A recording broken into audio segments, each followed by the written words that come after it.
former NCAA swimmer Kaitlynn Wheeler. Kaitlynn, it's a pleasure to see you again. Thanks for joining us. You were there for the signing of the executive order today. What is your reaction to this?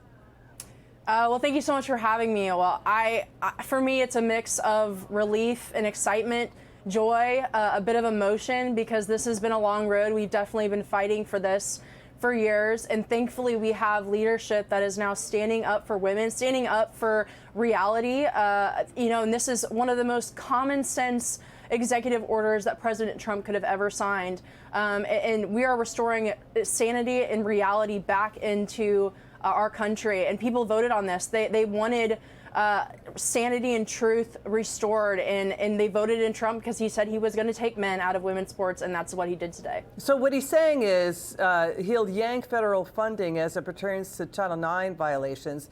He's saying if universities don't comply, they could lose federal funding, also face legal action from the Department of Justice. We're hearing that the NCAA chief, Charlie Baker, he did testify about a month or so ago that the NCAA will follow federal law. And the question is, will the Olympics follow it too? What do you think?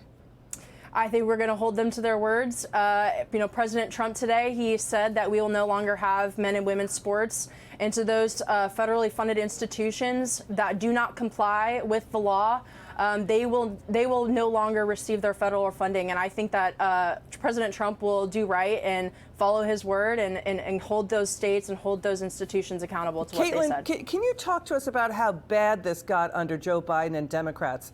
We're researching reports of women athletes getting injured by biological men, not just in volleyball. We're hearing it is also field hockey, lacrosse, even track and field events. We're seeing it coast to coast. Women athletes getting injured. Show the famous women athletes who support stopping biological men in women's sports. Kaitlynn, can you talk to us about the injuries that women athletes faced? Yeah, we've seen multiple cases in field hockey where women are getting their teeth knocked out by a man hitting a puck, taking one into the face. My friend Peyton McNabb, who got a shout out from President Trump tonight, she was there while he signed the executive order. She was injured due to a male spiking a ball during a volleyball match, hitting her right in the head. She still to this day has issues, permanent damages that she has to live with the rest of her life. So we've seen the impact and the safety issues that this causes, along with the unfairness issue. And President Trump is proud to stand with women and proud to support us. Yeah, I'll tell you, it's also taking away, future revenue, say, if you go in for advertising or whatever, right, Kaitlynn? Final word.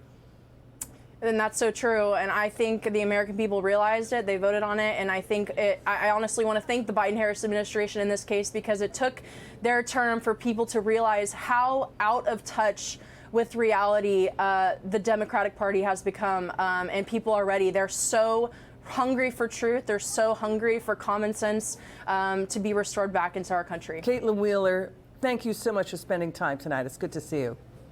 Thank you so much.